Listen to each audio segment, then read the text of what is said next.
Hello and welcome. This is A Chat with the Professional, the show that has been designed to x-ray the activities of professional individuals and corporate bodies. Today we are going to be looking at education and the environment. And we are going to be having another professional in politics, someone who has paid his dues in practice as an environmental expert. He has his doctorate degree, PhD in environmental resource management. He is member representing Ikora-Abasi Federal Constituency at the Federal House of Representatives in Abuja, Nigeria. And so today we are going to be looking at education and the environment, like I said, but that will be after our usual break. So don't go anywhere. We'll be back.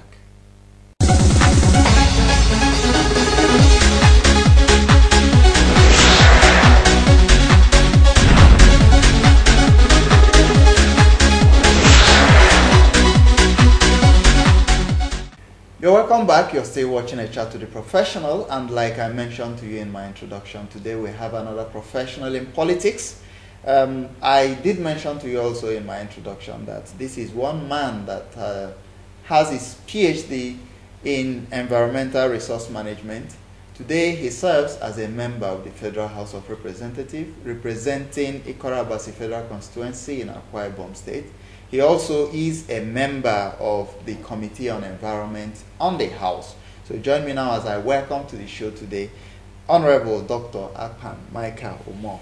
Thank you My very pleasure much. to have you. Thank you so much. Yes, I know you are very passionate about education. Taking a look at our education system, how would you assess it? What you have at the moment, is it a reflection of what it was like, say, in the 70s, in the 80s, the kind of reverence that we enjoyed or Nigerian graduates enjoyed the world over?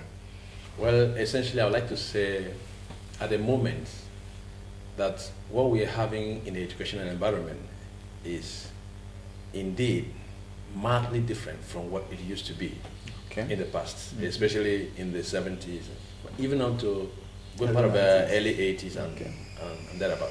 Okay, that question was essential also to form a background to the discussion we are going to hold today, because eventually we will narrow it down to the environment. Now, what would you say is responsible for the decline in the quality or standard of education in Nigeria? What I would like to bring in here is basically that three personalities that could be held responsible for what has happened. Okay. The parents, the government, and of course, the teachers. Okay. The students standing in between each of these group of persons. And for each of these three groups of persons, the responsibilities that they are supposed to take are not taken with the earnest passion that they should have been taken. And that is why we found ourselves where we are today. If we want to take from the government perspective, you will find that the funding in the education sector does not match up with the dynamics of global changes in terms of the expectations from the educational environment. Okay. The laboratories are not functioning the way they should. The workshop in the high institutions, the other infrastructures, even the building, the schools themselves, they are no more as exciting as they used to be. The boarding system in secondary school, is virtually been taken into a point where it is not seriously, it has actually considered. collapsed, and except yes, in private schools. It has actually collapsed. If we coming from that perspective, and many other things. Some people say that money, a lot of money should not have been put into the system, but if you must make progress in education, money matters. Yeah. If it doesn't matter, you wouldn't find parents who are well-to-do trying to make sure they get the best school for their children. If you get to embassies of countries like maybe Russian embassy, Ukraine embassy, the number of Nigerian children that are getting out there to try to look for admission to go to study in those places shows that there is an issue that must be tackled. The standard of education is going down, and people still have money they could have spent on it if the standards were high up there. Yes, you're so right. that is on the government houses. Looking at the parents must be able to get their children to be prepared to face the challenges of education. A child should not go to school and become disadvantaged from day one in terms of personal discipline, their passion for learning, which is the thing that you have to get a child to get to learn from the house. A child that maybe wakes up in the morning and sit in front of the television watching kiddies movie program from morning till about afternoon. By the time he begins, to find himself in the school, you find that he's unable to concentrate because he missed a very different environment from the one he had in the house. Yes. And of course, the teachers, as we are talking, teaching is now like a transit camp for a lot of people. People just teach there because they are waiting for when they will have a job. Of course. I believe that there should be a rewarding system for the teachers, such that somebody takes teaching not as a profession in terms of the acts that have been made. Somebody has to be a professional teacher. Because I believe that if somebody is a good graduate of physics or chemistry and wants to teach chemistry or physics in the school, somebody should not tell him to go back and do a PhD in education, whereby maybe he sits down somewhere and write one small paper and pass somewhere without even being to a school, and they say he has done that. So it must be done so that people can be passionate. There are people who want to teach, and they want to do so on their terms, and that is, they should be paid properly. I don't see why a person that is well experienced, very good in teaching, I don't see why he cannot earn maybe between about 100,000 in a month. Yes. That could be attractive. Now, what you just said puts into perspective what's on ground at the moment. If you look at the current statistics, if you go off teachers in Nigeria, for public schools, we're having something like 60-40, that is 60% women teaching in public schools, as against 40% men teaching in public schools. Then take it to the private sector. You have about either 70 or 80% of men teaching in private schools, as against a lower percentage of women. What that essentially tells you is that the men are willing to teach, but they are looking for good pay to take care of their families. That's right. The women are taking to teaching because they need all the time to take care of the kids. And what is happening is that at the end of the day, they are no longer dedicated to doing that job that teachers originally were assigned to. When we were young, in my primary, secondary, if you have a teacher as your friend, you are respected by your colleagues. Oh yes, that's it. But today is a totally different ball game. I was a teacher briefly also, and a child stood up one day in my class to say, "Excuse me, sir," and the question was, "Why are you wasting your time here?" I was embarrassed. And why was the question? When I sought to know, that child was a 12-year-old girl. She said, "You are too bright to be a teacher." In other words, from the home, the parents would have told her, if you don't do well, you end up a teacher.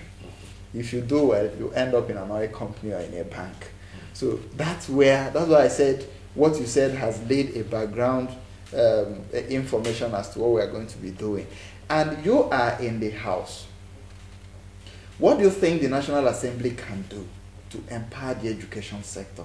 I'm saying this essentially because I think the entire curriculum, first and foremost, has to change. Yeah. The orientation about teaching and learning also has to change. But of course, the government has to take the bull by the horn. Like you said, if we have a reward system whereby someone knows that if I end up in the classroom, I'm going to be highly rewarded. In the past, when you went to school also, you know that when you have a first class, you are retained by your university because you don't want to lose you. Yes. And you probably have the opportunity to go and do your PhD all the way if it's the same school. But the situation is totally different. The banks are willing, the oil companies are willing to grab the first class materials and pay them well. And the never do wells end up in classrooms as teachers. What do you think the National Assembly can do to help the situation? Well, before going into that, I'd like to pick on a few things that you've mentioned already. Yes. There's something you said about women looking for a career that will give them a chance to maybe take care of the children at home. I want to say here that I believe that ordinarily, by nature, that women like, helping they like help bringing people up. Of course. Now, I know too that in most of advanced countries, we have more women teaching than men. Yes. And yet, they are highly rewarded. Good. So I essentially I wouldn't believe that it's because they're looking for something that will give them more chance. No, sorry, I need to correct that impression. It wasn't because the people hearing. No. What I said is not to suggest in any way that they take to teaching just because they want to. What I'm saying is that those who teach in public schools are not well rewarded. Okay. So the reason why more women are in there is because, well, it gives me all the time. Because there is no reward mechanism and there are no checks. So you find a situation where even the women who teach in those public schools are not as dedicated as they should. What you said is a fact. We find more women. Why is it that we find more men in private schools? So that's what the statistics seeks to show you. That's what I wanted to... Yeah. And I also want to add here before we leave this issue, something that you asked about the National Assembly, that also the teachers themselves, good number of teachers are very dedicated and passionate about their jobs. Yeah. But there are a whole number of them also out there who are not serious about what they are doing. Yeah, very correct. And I believe also that there should be a system where those who are hardworking, because studies have shown that the best way of evaluating a teacher is by the students that come out of his class. Yeah. There could be very bad ones, but there will be those ones that will be good enough for you to know it is because of this teacher. One thing again in that system is that the student knows the teacher that is good. Even the principal or the headmaster knows teachers that are good and dedicated. You understand? So this one, there could be a system of reward that help to create a kind of an impetus for people to work harder.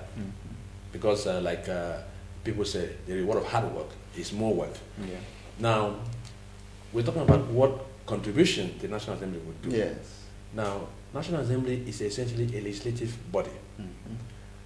But I believe that reforms could be brought into a system whereby more opportunities are created for people to be able to perform better in schools.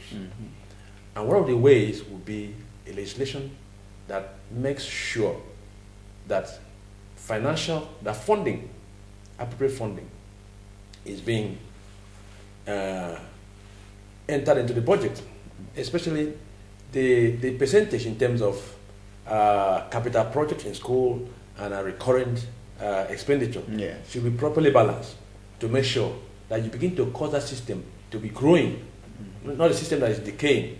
Even though you're adding more money, it's decaying. There should be a way that money is added to a system so that capital expenditure and recurrent expenditure are handled such that it benefits the children. Because the world outside now is not, we are not just contesting or fighting against ourselves or saying, I want to see how much I can improve in our system. We are thinking of how we can improve rather, to meet up with the standard as it is now created in a global village. That is the world that we are living today. So we have to look at what is happening in China, we have to look at what is happening in India. How are they ahead of us?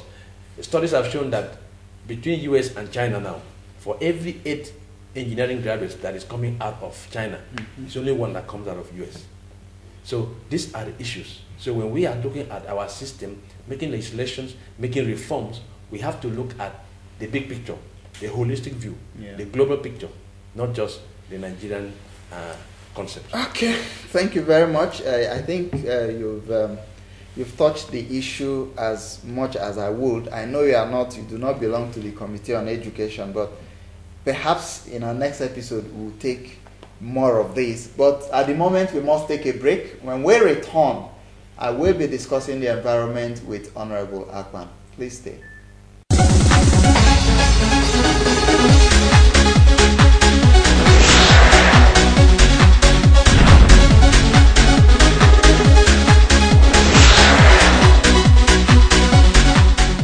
You're welcome back. This is still a chat to the professional, the show that has been designed to x-ray the activities of professional individuals and corporate bodies.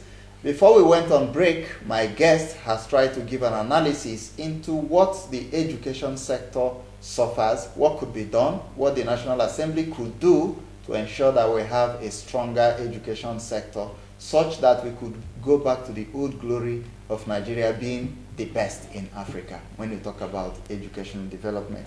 But at the moment, Honorable, we are going to narrow this discussion down to the environment.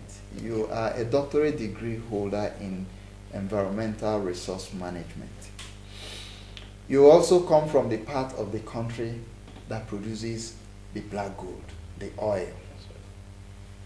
Are you in any way satisfied with the federal government of Nigeria in the way environmental issues are handled with the oil companies operating in Nigeria? In this area, I think we have to be very objective. As far as oil exploration and exploitation in this country is concerned, the bulk of the work process, the management process, is completely in the hands of foreigners, let me put it so to say. Okay. And most of what has been going on is with them. But the government has so much role to play in regulating the sector. And I will say here, with all sincerity, that both parties, to some extent, have some more work to do to be able to meet up with the expectations of the people, with the expectations of the country as a whole, and indeed the environment in itself. Okay.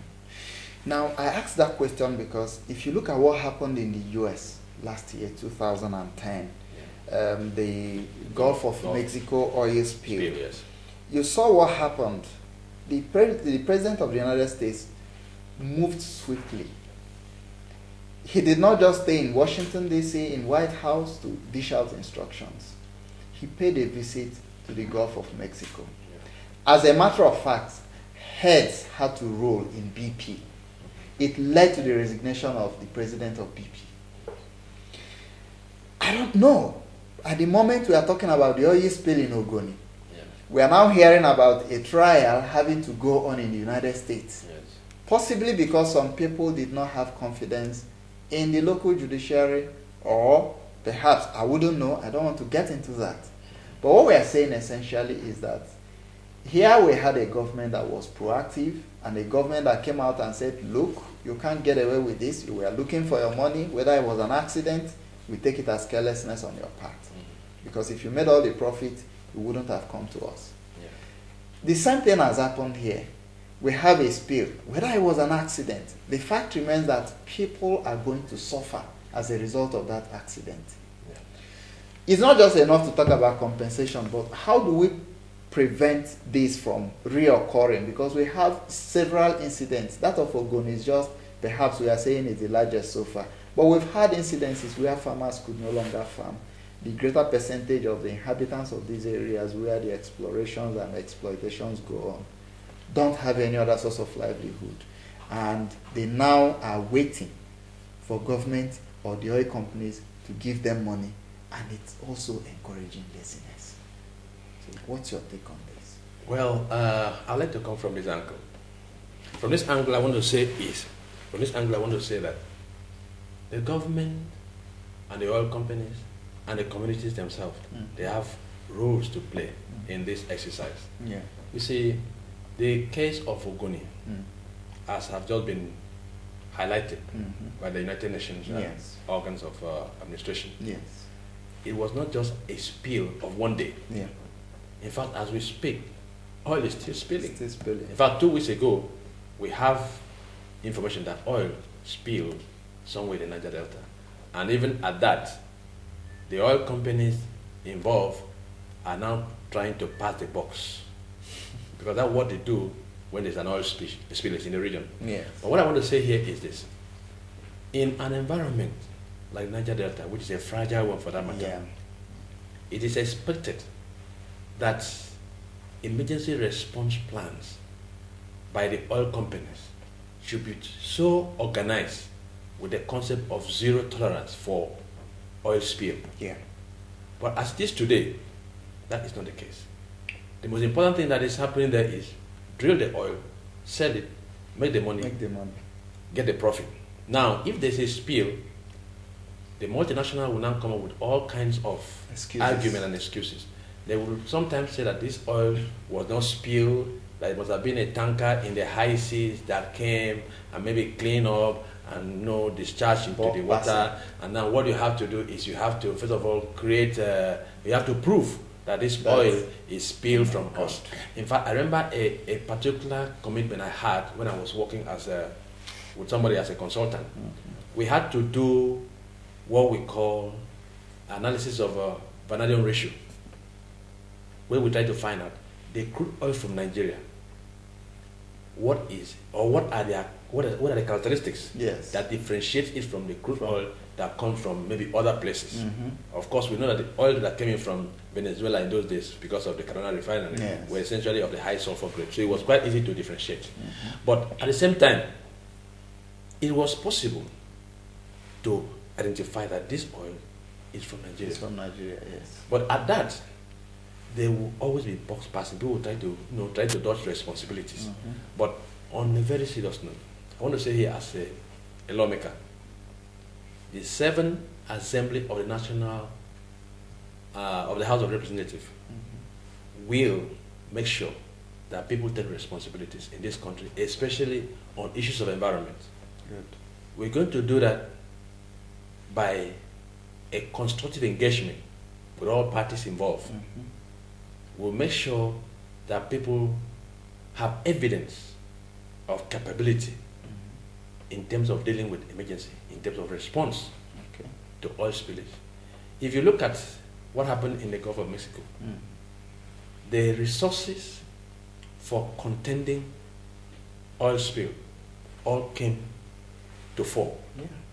They were on ground, even though it took so much time to seal off or to do what the diversional drilling. They were working. But something happened. Yeah. But here, sometimes the expatriates, because when they came in, or let me say the investors, the foreign investors, by the time they came in, the level of knowledge and understanding of the people, the host communities were so low that people could take advantage of the society and the communities. But over time, they didn't know that the people were learning, people were growing, they were understanding the dynamics of what was going on within their backyard. As I'm talking to you, there are some communities you go in the Niger Delta and you see oil pipeline running through somebody's bathroom. You know, bathroom in the village is not the one you have in the inside the village. The one that you construct small things outside. The pipe running, and the children are jumping on that pipe playing. Meanwhile, oil is flowing, within the pipe. I have seen it with my eyes in course of my job. But what I want to say also is, we are going to be very serious about establishment or gathering of information on what we call baseline studies for projects in Niger Delta. Issues of environmental impact assessment, EIA, will be taken more seriously, because when EIAs are done, there are issues that will be raised maybe at panel review or review panels, where you are asked, this issue was not well taken care of in your EIA, or this issue is of concern to the community or to the panel itself, to the Ministry of Environment itself. And then the proponents will say, okay, when we go back, we will do this, we will ameliorate this, we are going to have take this action against this. But by the time they go back into their system, maybe because of the monitoring process, the oversight may have not been intense, those things are not done, and work continues. So we'll make sure such things are taken care of. So somebody will have to take responsibility and make sure that the issues that were raised have been dealt with. Thank you very much, Honorable. I think we must do another one, specifically on the environment, because it's getting interesting, but unfortunately time is no longer on our side. That's the much we can take on the interview segment. But I quickly want to add one thing before we leave. Gas flaring in Niger Delta is something that is of serious concern. Several timelines have been set as regards zero flaring, but those timelines have not been met. For one reason or the other, and excuses. We will work towards making sure that we have a system that is able to control our gas flaring like it is done in advanced countries. That's why I said, Honorable, you must, as it is, you have to make me a promise. You are going to come back on the show. Let's discuss in detail this issue of the environment, because I'm passionate about it. People can no longer continue to go through. So am I. I mean, we must do something. But unfortunately, time is no longer on our side, like I said. So viewers, that's the much we can take on the interview segment, but not without our usual professional handshake, which is a tradition on the show. Thank you so much. It's my pleasure having you. And so don't go anywhere. By the time I return, I will be wrapping up this show. Please stay.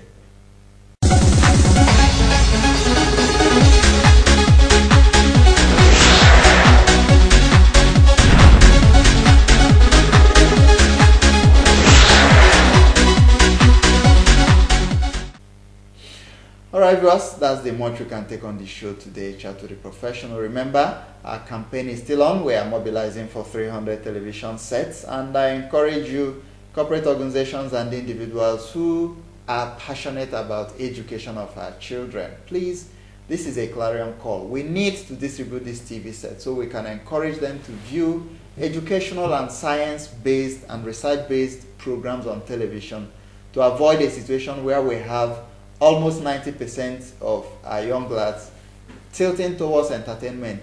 Nothing wrong with entertainment. We all need it. We all need to laugh. We all need to relax. But we also have critical aspects of our economy that need to be taken care of. And that's what we're saying here.